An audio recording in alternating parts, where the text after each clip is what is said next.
தாழ்மையான வணக்கங்களை தெரிவித்துக் கொள்கிறேன். இது ஒரு புதிய முயற்சி. ஒரு திரைப்படத்துக்கு பின்னாடி எவ்வளோ வேலைகள் இருக்கு, அதோட கஷ்டங்கள் என்ன, அதோட டீம்ல எவ்வளோ பேர் இருக்காங்க. சாதாரணமாக ஒரு படத்தை பார்த்துட்டு நல்லா இல்லைன்னு சொல்றதுக்கு நிறைய பேர் இருப்பாங்க.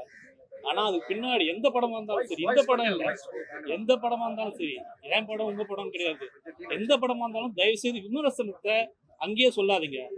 ஏன்னா எல்லாருமே கஷ்டப்பட்டு ஒரு படத்தை ஒரு படம் எடுக்கிறதும் கிட்டத்தட்ட எவ்வளோ கஷ்டம்ன்ற எவ்வளோ ஒலின்றது எனக்கு தெரியும். அதனால யாருமே விமர்சனத்தை பாசிட்டிவாக சொல்லுங்க. படமே நெகட்டிவாக இருந்தாலும் பாசிட்டிவ் விமர்சனம் பண்ணுங்க. இந்த படம் கிடையாது, எல்லா படத்திலும் சொல்லுங்க. நீங்க ஒரு ஒரு ஒரு யூனியனே இருக்குது இங்கே பார்த்தீங்கன்னா. ஒரு சினிமா துறையில் எவ்வளோ 1000 பேர் எவ்வளோ லட்சம் பேர் வேலை செய்கிறாங்க யோசிச்சு விமர்சனம் பண்ணுங்க. இந்த படம் எப்படி இருந்து நல்லா சொல்லுங்க. அனைவருக்கும் வணக்கம். எல்லா படம் பார்த்துருப்பீங்கன்னு நினைக்கிறேன். எல்லாத்துக்கும் பிடிச்சிருக்குன்னு நம்புகிறேன். இது முதல் படம், என்னுடைய முதல் படம். எல்லாருக்கும் சப்போர்ட் பண்ணுங்கள். படத்தில் சில விஷயங்கள் அன்கம்ஃபர்டபுளாக இருந்திருக்கலாம், பட் ரியல் லைஃப் அப்படி தான் இருக்குது. அதனால தான் படத்தையும் அப்படி பிளான் பண்ணி தான் எடுத்திருக்கோம். எல்லாம் சப்போர்ட் பண்ணுங்க. தேங்க்யூ. எல்லாருக்கும் வணக்கம். எல்லோரும் வந்ததுக்கு ரொம்ப நன்றி. Thank you so much. ரொம்ப ஆனந்தம். நான் சொன்ன எல்லா படமே ரொம்ப கஷ்டப்பட்டு தான் எடுக்கிறாங்க. நாங்களும் ரொம்ப எஃபர்ட்ஸ் போட்டு எடுத்திருக்கோம். நாளைக்கு படம் ரிலீஸ். உங்களுக்கு படம் பிடிச்சிருக்கும்னு நம்புகிறேன். Write your honest reviews. I think we made a decently good film. உங்கள் சப்போர்ட் எல்லாம் எங்களுக்கு தேவை. Thank you so much. Thanks for coming. Thank you all. பத்திரிகை ஊடக நண்பர்களுக்கு என் தாழ்மையான வணக்கங்கள். இந்த படம் ட்ரெண்டாக வைக்கிறது உங்கள் கையில் தான் இருக்குது. இது definitely content oriented film. So நான் முன்னாடியே சொன்ன மாதிரி, நான் கதை கேட்ட உடனே எனக்கு இம்மீடியட்டாக இந்த படம் பண்ணணும்னு ஆசை இருந்தது. அது அந்த அளவுக்கு இந்த படத்தில் விஷயங்கள் இருந்திருக்கும், நீங்களே பார்த்துருப்பீங்க. டெஃபினட்டாக இந்த படம் பேசப்படணும். அது உங்களுடைய உதவி இல்லாமல் இது நடக்காது. நீங்கள் தான் இந்த படத்தை நல்லபடியாக கொண்டு போய் சேர்க்கணுன்றது என்னுடைய தாழ்மையான வேண்டுகோள். அண்ட் இந்த படத்தோட கதாநாயகன் கண்டென்ட்டு தான். ஸோ அதில் நடித்த அனைத்து நடிகர்களும், கலையரசன் தம்பி, பிரியாலயா, நான், இன்னொரு பெசன் நகர் ரவி, எல்லோரும் இருக்கோம். ஸோ இவங்கெல்லாம் ரொம்ப பிரமாதமாக நடிச்சிருக்காங்க. உண்மையிலே அந்த செட்டுக்குள்ளே பார்க்கும்போது எனக்கு ரொம்ப ஒரு நல்ல ஒரு இன்வால்மெண்ட் கிடச்சிது. And mainly director and cinematographer, அவங்களோட பெரும் பங்கு. Director of course. அண்ட் பிரவீன் சான்ஸே இல்லை. The most efficient cinematographer and director sense உள்ளவர். ஸோ இந்த படத்தை நீங்களாம் கொண்டு போய் கரெக்டாக மக்கள்கிட்ட சேர்ப்பீங்கன்ற நம்புகிறோம். இந்த படத்தை ஒரு வெற்றி படமாக ஆக்க வேண்டியது உங்கள் பங்கும் இருக்குது. So please do support us. Thank you. எல்லாருக்கும் வணக்கம். இந்த ட்ரெண்டிங் படம்ன்றது பொள்ளாச்சியில் ஹைவேல நானும் சிவாவும் பைக்கில் போயிட்டு இருக்கும்போது ஆரம்பிச்சது. கதை சொன்னாங்க, எனக்கு ரொம்ப பிடிச்சிருந்தது. என்னால் முடிஞ்ச அளவுக்கு யார்கிட்டையாவது சொல்லி சப்போர்ட் பண்ணுறேன்னு சொல்லியிருந்தேன். ஆனந்த் சார் கிட்ட சொன்னோன்னா, ஆனந்த் சாருக்கு ரொம்ப பிடிச்ச படம் உடனே டேக் ஆஃப் ஆச்சு. ஒரு 25 days ப்ரீ ப்ரொடக்ஷன் பண்ணி 21 days ஷூட்டிங் பண்ணி முடித்த படம் இது. எங்களுடைய மேக்ஸிமம் எஃபர்ட்ஸ் இந்த படத்தில் நாங்கள் போட்டிருக்கோம். அதுக்கு ப்ரொடக்ஷன் ஒரு பெரிய பெரிய பெரிய support Anand sir. And actors கலையண்ணா, பிரியம் சார் எல்லாருமே இந்த படத்தில் ரொம்ப ரொம்ப அவங்களோட பெஸ்ட்டை கொடுத்துருக்காங்கன்னு நான் சொல்கிறேன். ஒரு படங்கிறது ஒரு சொசைட்டினுடைய ரிஃப்ளெக்ஷனாக இருக்கும். ஒரு கண்ணாடியை எடுத்து காட்டணும் சொசைட்டி மேலேன்னு நான் எப்பயும் நம்புவேன். எனக்கு அந்த மாதிரி படங்கள் ரொம்ப பிடிக்கும். அப்படிப்பட்ட படத்தில் தான் நான் ஒர்க் பண்ணியிருக்கேன். நான் ரொம்ப இதமாக நம்புகிறேன். அண்ட் இந்த படம் பெரிய பெரிய வெற்றி அடைய நீங்கள் எல்லாரும் எங்களுக்கு சப்போர்ட் பண்ணணும். ஏன்னா இது பெரிய கூட்டு முயற்சி. யாராவது ஒருத்தர் ஃபால்ட் ஆயிருந்தால் கூட இந்த படம் இன்னைக்கு இங்கே வந்திருக்காரு. ஸோ இவங்க எல்லாருடைய ஹெல்ப்புக்கும் எங்களுடைய எல்லாரோட முயற்சிக்கும் சேர்ந்து நீங்கள் சப்போர்ட் பண்ணுங்க நான் நம்புகிறேன். படம் எல்லாருக்கும் கண்டிப்பாக பிடிச்சிருக்குன்னு நம்புகிறேன். சிவாக்கு நான் ரொம்ப தேங்க் பண்ணிக்கிறேன். அவருடைய ரைட்டிங் சென்ஸ் எனக்கு ரொம்ப ரொம்ப ரொம்ப பிடிக்கும். ஸோ இந்த படத்தில் ஒர்க் பண்ண நான் ரொம்ப ரொம்ப பெருமையாக கருதுறேன். ஏன்னா என்னுடைய ஒர்க்ஸ்லேயே நான் ரொம்ப கஷ்டப்பட்டு, ரொம்ப ஃபிசிக்கலாக மென்டலாக எல்லாருமே ரொம்ப டயரிங்காக பண்ண ஒரு படம். பட் ஆனால் ரொம்ப நல்ல அவுட்புட் எல்லாருக்கும் பிடிச்சிருக்குன்னு நினச்சேன். சந்தோஷம். தயவு செஞ்சு சப்போர்ட் பண்ணுங்கள். நாளைக்கு ரிலீஸ் ஆகுது. தியேட்டரில் பார்த்துட்டு நல்ல ரிவ்யூஸ் கொடுங்க. தேங்க்யூ. மீடியா எங்களுக்காக உங்கள் டைம் எல்லாம் ஸ்பெண்ட் பண்ணி படம் பார்த்து ரிவ்யூ சொன்னவங்க எல்லாருக்கும் ரொம்ப ரொம்ப நன்றி. ட்ரெண்டிங் படம் ஜூலை 18th ரிலீஸ் ஆகுது. ஸோ இது சோஷியல் மீடியா யூஸ் பண்ணுற எல்லாருக்குமே இந்த படம் ரொம்பவே கனெக்ட் ஆகும். உங்கள் எல்லாருக்கும் ரொம்ப பிடிக்கும். அண்ட் எனக்கு பர்சனலாக த்ரில்லர் ஜானர் மூவிஸ் ஃபேவரட்ஸாக இருக்கும். ஸோ அந்த மாதிரி த்ரில்லர் படங்கள், எட்ஜ் ஆஃப் த சீட் உட்கார வைக்கிற படங்கள், அண்ட் அடுத்து என்னன்னு க்யூரியஸாக பார்க்குற ஆடியன்ஸ் எல்லாருக்கும் இந்த படம் ஒரு பெரிய ட்ரீட்டாக இருக்கும். உங்கள் எல்லாருக்கும் இந்த படம் ரொம்ப பிடிக்கும் நாங்கள் நம்புகிறோம். இதில் ஒரு பெரிய டீமோட எஃபர்ட் இருக்குது. ஸோ உங்ககிட்ட நாங்கள் கொண்டு இந்த படத்தை சேர்த்துட்டோம். இந்த ட்ரெண்டிங் படம் ட்ரெண்டிங் ஆகிறது உங்களோட கையில் மட்டும்தான் இருக்குது. Thank you very much. எல்லாரும் பார்த்து சப்போர்ட் பண்ணுங்க. நன்றி. இல்ல அது இந்த படத்துல நீங்க என்ன பண்ணீங்கன்னு முதல் கேள்வி கேட்டிருங்க. என்னுடைய டீம் தான் இந்த படம். ஒரு ப்ரெஸ்ல வந்து என்ன சொல்லக்கூடாதோ அதை சொன்ன ப்ரொடியூசர் இருக்காருல்ல, ஒரு ப்ரெஸ்ல வந்துட்டு நல்லா எழுதுங்க அப்படின்னு சொல்லி கெஞ்சி தான் கேட்கணும். நீங்க நல்லா எழுதிருவீங்கன்னு சொல்றது எந்த வகையில, அவங்க நல்லா எழுதிடுவாங்க.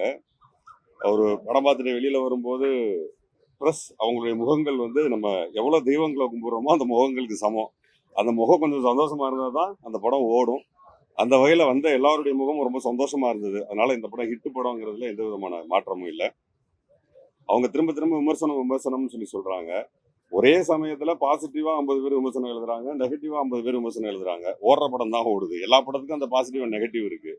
பட் ஆனா ஓடுற படம் தான் ஓடும். அது மக்கள் கையில தான் இருக்கு. பட் ஆனா உங்களால என்ன பண்ண முடியுங்கிறது தான் அவர் வேற மாதிரி கேட்டாரு. என்ன பண்ண முடியும் அப்படின்னா, நாளை காலையில தியேட்டர்ல அது சூப்பர் ஸ்டார் படங்கள் ஆட்டோமேட்டிக்கா வந்துருவாங்க. இந்த மாதிரியான படங்களுக்கு வரமாட்டாங்க. நீங்க ஒன்னே ஒன்று மட்டும் பண்ணுங்க, வர வைக்கிறதுக்கு உங்களால என்ன பண்ண முடியுமோ அதை பண்ணுங்க. அதுக்கப்புறம் படம் ஓடுறது ஓடாது அவங்க உங்க கையில இருக்கு. ஆனா அந்த முதல் காட்சி, இரண்டாவது காட்சி, இரண்டாவது நாள்லயே ஒரு திரைப்படத்தை வந்து தியேட்டர் விட்டு தூக்கக்கூடிய ஒரு சூழல் இன்னைக்கு இருக்கு. யார் மேலேயும் நம்ம சொல்ல முடியாது. That is practical. தியேட்டர் காரணம் ஆள் வரலைன்னா வச்சுக்க போறது இல்லை. ஆனா அதுக்கு ஆள் வர்றதுக்கான இன்னைக்கு இருக்கிற ஒரே ஒரு சாத்தியக்கூறு இந்த கேமராவும் உங்க கையில இருக்கிற பேனாவும் உங்க கையில இருக்கிற ஒரு சிஸ்டம்ஸும் தான். அது உங்க கையில தான் இருக்கு. அவர் கேட்குற மாதிரி நான் கேட்கல, நான் வேற மாதிரி கேட்கறேன். ரொம்ப ரெக்வஸ்டா கேட்கறேன், பணிவா கேட்கறேன். வெள்ளி சனி ஞாயிறு கூட்டம் என்பது உங்க கையில இருக்கு. அதுக்கப்புறம் அதை அவங்க தீர்மானிச்சுக்கிட்டோம். ஸோ ரொம்ப நன்றி வந்து அத்தனை பேருக்கும். ஆனால் உங்க முகத்துல இருக்கிற சந்தோஷம் இந்த படத்துடைய வெற்றியை தீர்மானிக்கும் நான் நம்புறேன். Thank you very much. பெரிய லெவல்ல ஆரம்ப காலத்துல சுவாரஸ்யமா இருந்து பிக் பாஸ் படமா எடுத்த மாதிரி இருக்குது. வாழ்த்துக்கள், நல்லா இருக்குது. ஆனா அந்த டிவியில ஒரு விவாதம் போயிட்டு இருக்குது.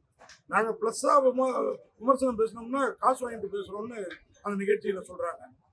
ஆனா வந்து அப்ப நீங்க ஏன்னா பிளஸ்ஸா பேசுங்கன்னு ரிக்வஸ்ட் தான் பண்றீங்க. ஆமா சார், நானும் பத்திரிகையில இருந்திருக்கேன். உண்மையா பத்திரிகைக்காரங்க காசு கேட்கறாங்களா உங்களுக்கு? இல்ல, நான் ஒரு 15 வருஷம் பத்திரிகை துறையில இருந்திருக்கேன். இந்தியன் எக்ஸ்பிரஸ்லயும் இந்துலயும் குக் பண்ணியிருக்கேன். ஸோ அந்த பெயின் எனக்கு தெரியும். ஒரு பத்திரிகையாளரோட பெயின் எனக்கு தெரியும். சார் இவ்வளவு கஷ்டம் சொன்னீங்க. ஒரு 2 வாரத்துக்கு முன்னாடி ஏதோ ஒரு இன்ஃப்ளூயன்சர் ஷோ போட்டீங்களா? அதை பத்தி ஒரு கருத்து சொல்லுங்க. ஏன்னா இப்போ வேணாவே முடிவு பண்ணிருக்கோம். இப்போ அப்படி கிடையாது. இப்போ நான் சொல்லிடுறேன். அவங்க படத்துக்கு வந்து பேமெண்ட் வாங்கிக்கிறாங்க. வாங்கிட்டு என்ன பண்றாங்கன்னா படத்தை ரிவ்யூ கொடுத்துட்றாங்க. கமெண்ட்ல எல்லாமே திட்டும் போது கமெண்ட் ஆஃப் பண்ணிடுறாங்க. ஸோ வந்து அவங்களுக்கு நீங்க செலவு பண்ணது ஒருத்தா. இப்போ எல்லாமே எல்லா முயற்சியும் நம்ம எடுத்தாதான் ஒரு படத்தை வந்து இப்போ சேர்க்கக்கூடிய சூழ்நிலை இருக்கு. எனக்கு அதுல இஷ்டம் இல்லை, பட் வேற வழி கிடையாது. ஸோ எல்லா விஷயங்களும் பண்ணணும் நம்ம. அப்போ பண்ணாதான் சோஷியல் மீடியா ப்ரொமோஷன் டேஞ்சிபிளா இன்டேஞ்சிபிளா ஈடோன்னு தெரியாது. டேஞ்சிபிள் கிடையாது. இட் இஸ் ஆன் த ஏர்.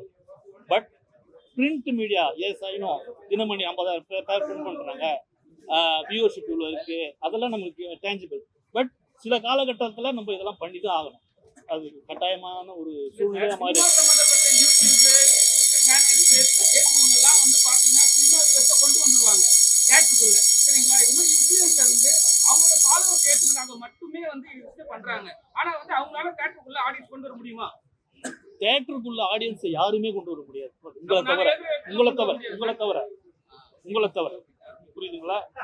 என்னாலையும் முடியாது, வேற யாரும் நீங்க பண்ணாதான் அது முடியும். அதே ரஜினி படம், அஜித் படம்னு வச்சுக்கலேன், நம்ம எதுவுமே பேசாம அதுவே ஓடி போயிடும். 3 நாள் ஓடலாம் கூட எல்லாமே 3 நாள் 1 நாள் எங்களால தான். நான் தான் பத்திரிகையில இருந்திருக்கேன், எனக்கு தெரியாத அந்த வழிகள்.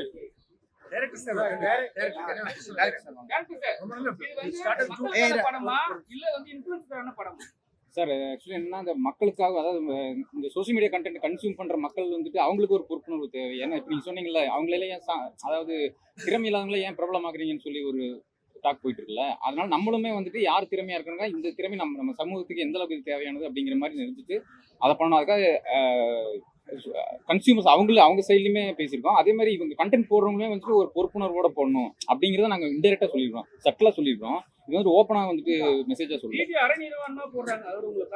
அது அதைத்தான் சொல்லிட்டு இருக்கேன். அது பண்ணக்கூடாதுன்னு அதை சொல்றேன். அதாவது என்ன, தனிமனித சுதந்திரம் தான், பட் ஆனாலுமே ஒரு பொது வெளியில போடும்போது அதை என்ன மாதிரி அதை எப்படி போய் சேருங்கிறத தெரிஞ்சுட்டு ஒரு செல்ஃப் மாரல் ஒன்று வேணும்னு நினைக்கிறேன். என்ன ஒரு கண்டென்ட் போட்டாலும் ஒரு செல்ஃப் மாரலா அதை அப்ரோச் பண்ணா கொஞ்சம் சமூகத்துக்கும் இதாக இருக்குன்னு நினைக்கிறேன். பட் வைரலாக மட்டுமே நம்ம ஒரு சில விஷயம் தப்புன்னு தெரிஞ்சே பண்றாங்க.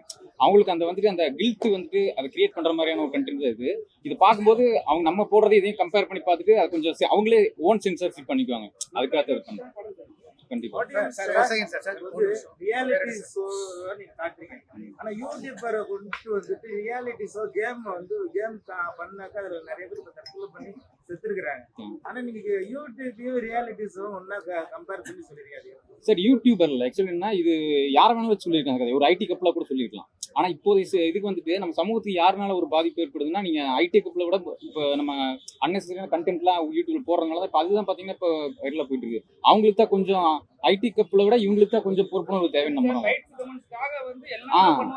ஆமா ஆமா அதனால அவங்க லிமிட் தெரிஞ்சுக்கணும். அந்த லிமிட்டை தெரிஞ்சுட்டு அந்த லிமிட்டுக்குள்ள தான் ப்ளே பண்ணணும் அப்படிங்கிறத இது பண்ணிருக்கோம்.